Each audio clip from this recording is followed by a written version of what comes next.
Titanfall 2 sucks at balancing, at least in some regards. One area that is very apparent with this is Titan Kits. These days, there is very much a clearly defined meta, and like 80% of the time, if you decide to go with something else, people will either say you're throwing or that you just, outright suck. So let's pretend I'm a game designer and make some totally balanced changes. Before we continue, this video is entirely theoretical. It consists of my own opinions for fun. These will never make it into the game, so don't get mad at me if I suggest something stupid and overpowered. Now get ready for the Yap Fist.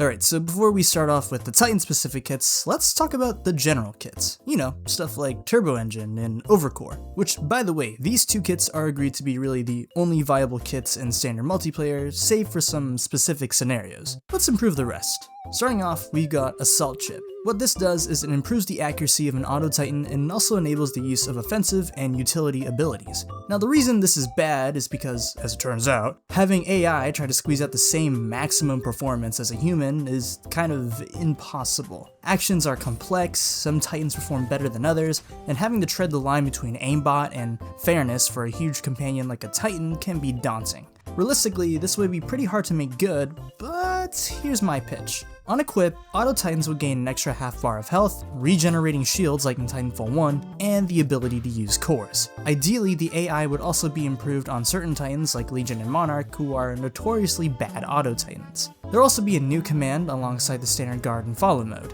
If you quickly double tap the button used to trigger those modes, and you happen to look at an enemy, you can mark them for your titan to attack. However, I will also add two downsides. It'll be physically impossible to embark your titan at all, and you cannot give enhanced auto titans batteries. These changes I feel would truly make your titan a reliable partner and not just some funny meat shield that'll end up as battery feed.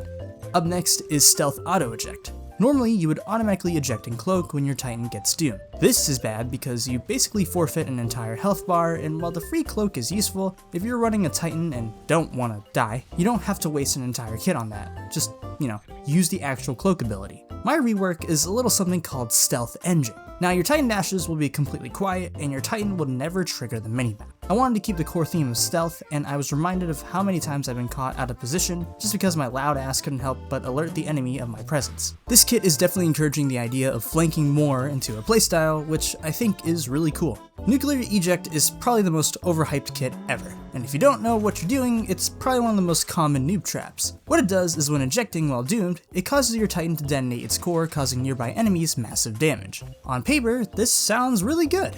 But in practicality, the explosion windup gives plenty of time for people to escape, and unless your name is Northstar, you really don't have a consistent way of trapping people for the kill. So here are my changes. Okay, let's go through these one at a time. The doom requirement for nuclear eject is gone. There's really no reason to gatekeep a nuclear blast to when you're the most vulnerable. Going nuclear sends out a short EMP blast that disables dashes for 3 seconds, but this EMP only triggers when doomed. This might be a bit overkill, but the idea is that this punishes players who expend all their resources for a kill, and it helps make nuke eject more consistent. Nuclear eject will always automatically trigger. Now the wording here sounds vague, but here's the gist. Remember Stealth Auto Eject? This is basically a version of that, but the Auto Eject only triggers after your HP goes to 0. So if you get sniped halfway across the map from a Northstar, don't worry, you'll just automatically nuclear eject if your shot ended up being a kill shot. Note, though, that you'll still be vulnerable to executions and the Flame Core Doom bypass. And finally, depending on how long your titan survives, you can retain up to 30% of your meter for your next titan. I don't know what the scaling for this would be, but my philosophy for this is just being able to drop more titans for more nukes. And finally, we have Counter Ready. It's pretty simple. You gain an extra E-smoke. Boring.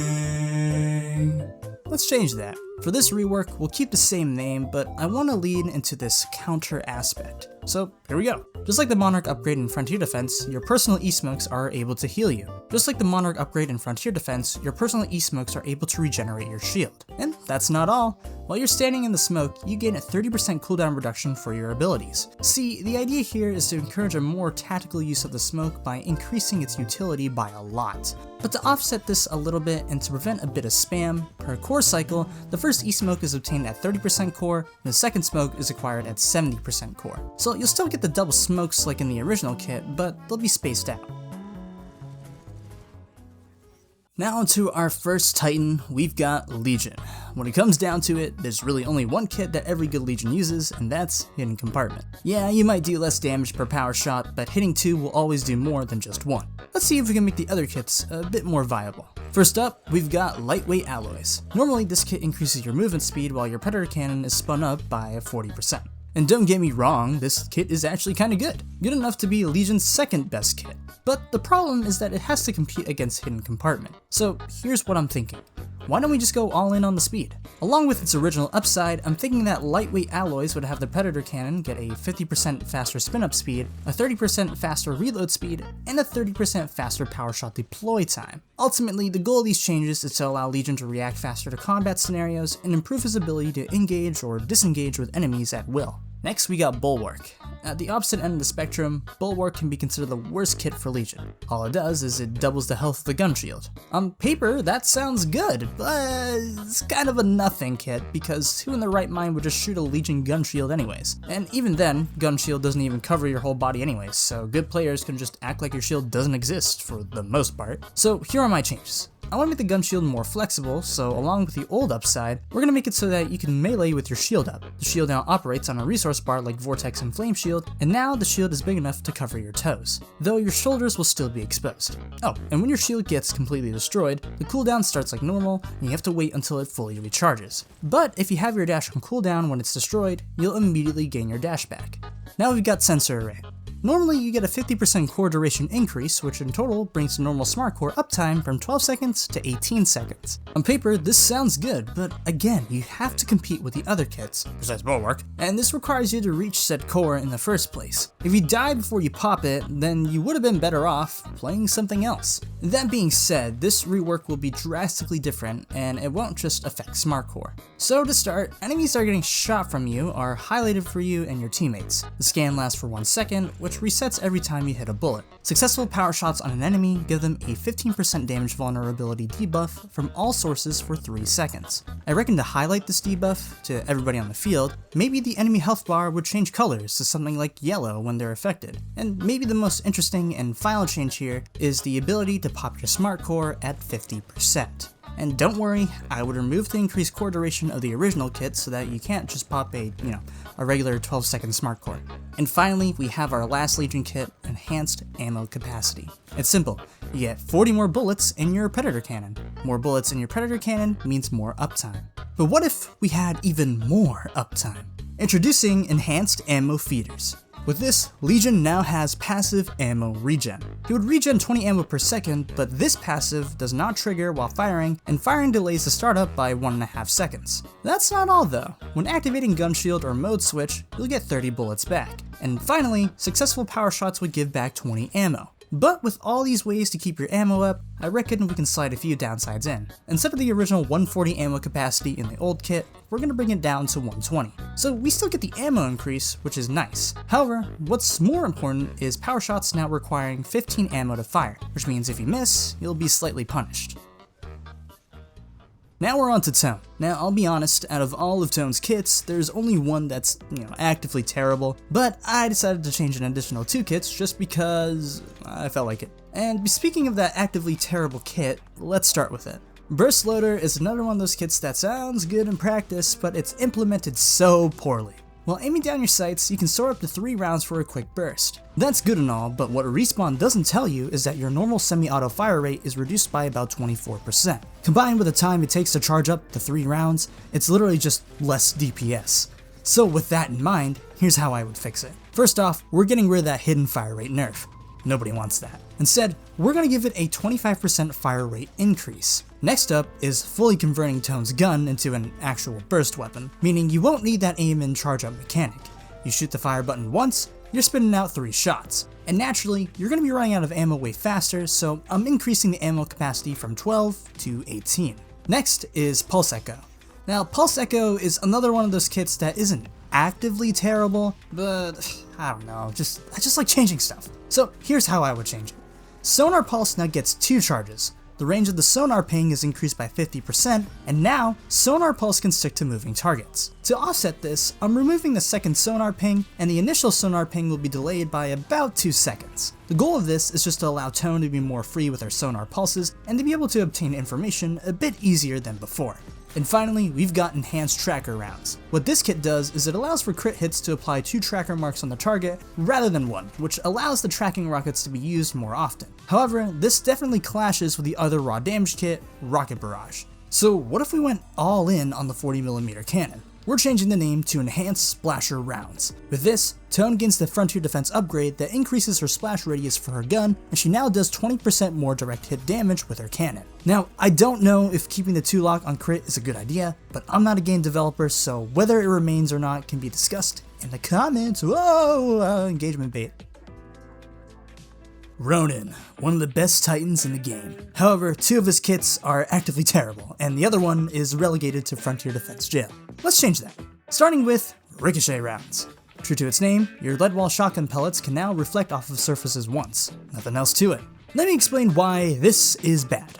First off, there's actually a hidden downside. When the bullets ricochet, they actually travel 50% slower than normal. Second, while they can be effective, you're already the best Titan in the game for killing pilots in close range, which is the intended target for this kit. Which leads me into my third point, the opportunity cost for everything else is just better, including Phase Reflex. I want this kit to be more unique, and actually, I want it to lean towards a more specific playstyle. So here's what I propose. Introducing AP Ricochet Rounds. AP standing for Armor Piercing. Already, we're keeping the original gimmick of allowing the rounds to ricochet, but we're removing the hidden debuff and increasing the bounce count to 2. What's more interesting though is that I'm allowing the lead wall to pierce enemies, and more importantly, I want the lead wall to be able to crit on back shots. Now, this definitely sounds really powerful, but I wanted a kit that really rewards you for initiating a flank. Onto the other bad kit, we've got Phase Reflex. When doomed, you'll automatically phase.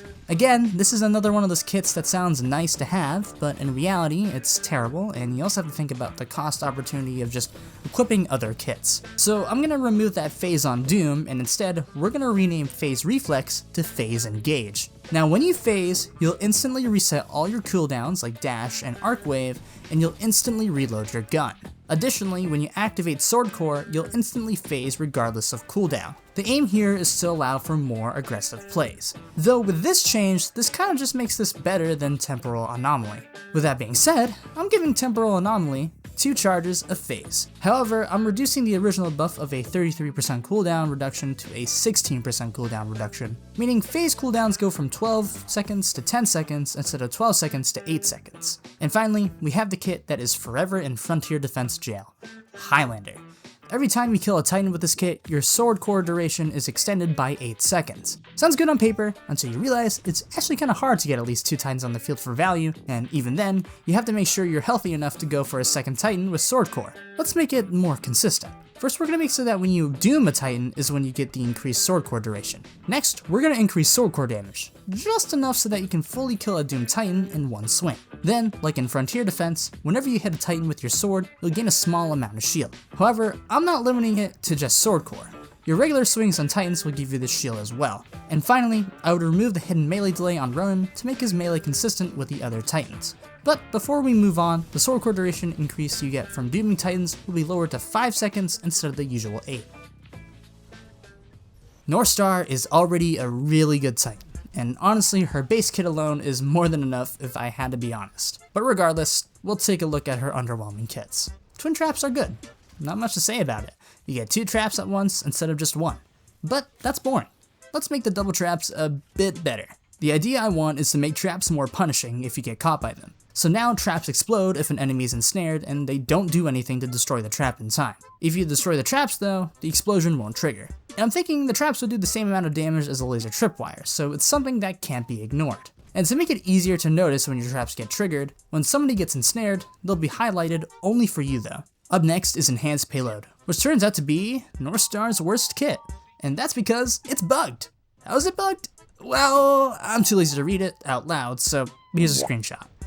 TLDR, it does less damage than it's supposed to, so choosing this will actively hurt you. Now, let's fix it. We're renaming it to Guided Clusters.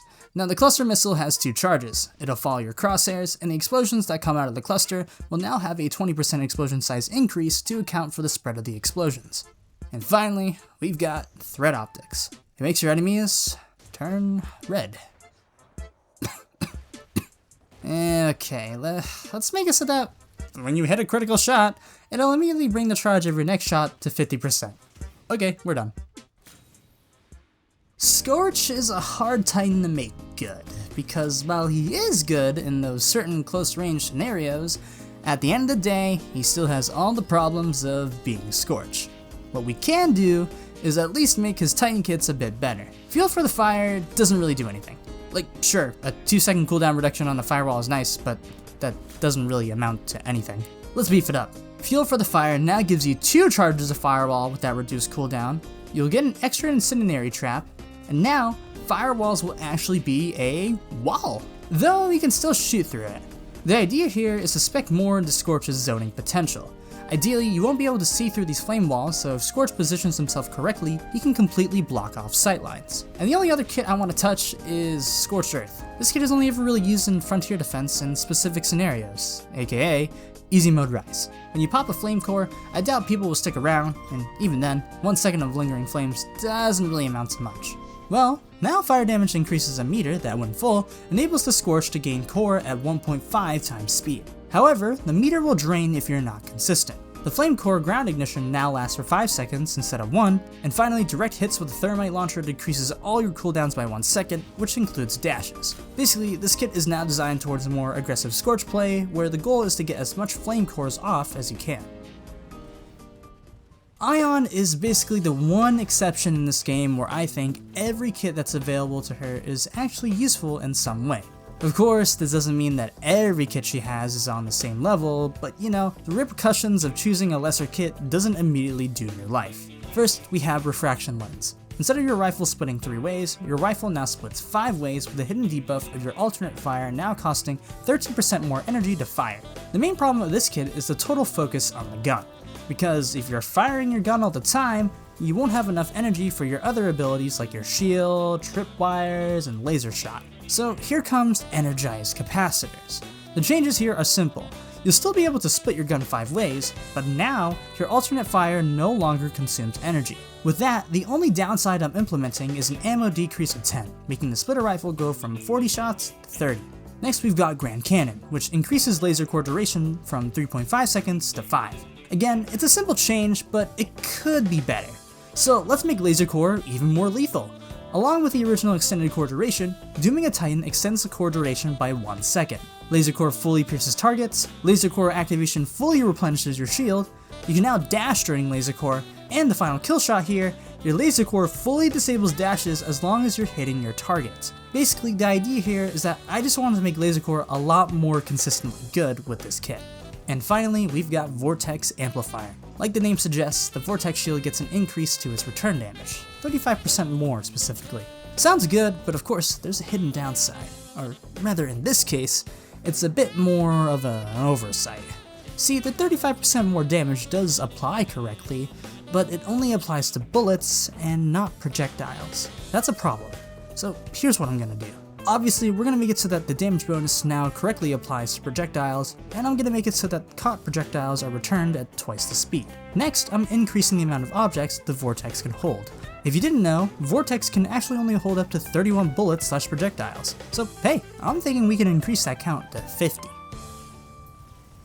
And finally, we have arrived at the one and only Monarch. I've got quite a bit to say about her. First off, before we even get into kits, I actually want to change one of Monarch's base abilities, that being the Energy Siphon. What I propose is Energy Siphon being able to give shields to teammates by default. Friendlies hit by the Energy Siphon would now gain 50% of their shield meter. Having something like this locked behind a Core 1 upgrade is so silly in my opinion, and even though this sounds kinda powerful, you still have to decide between using it for yourself or on your teammate.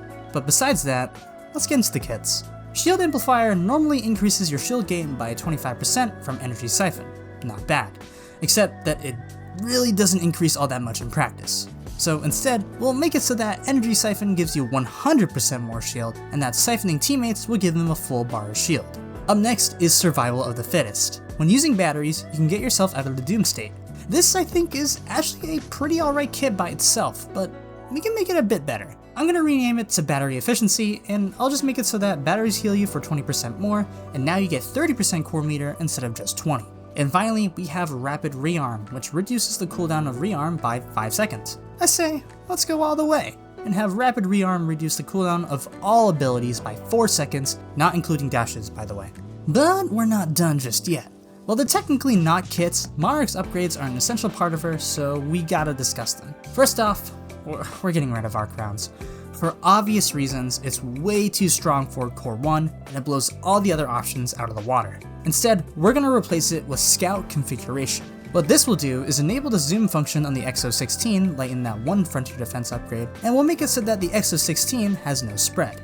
Missile racks are up next, but we're gonna change it to multi-target missile rounds. We're getting rid of the double missiles for now, but rocket salvo can lock onto pilots and minions alongside bigger targets like in the campaign.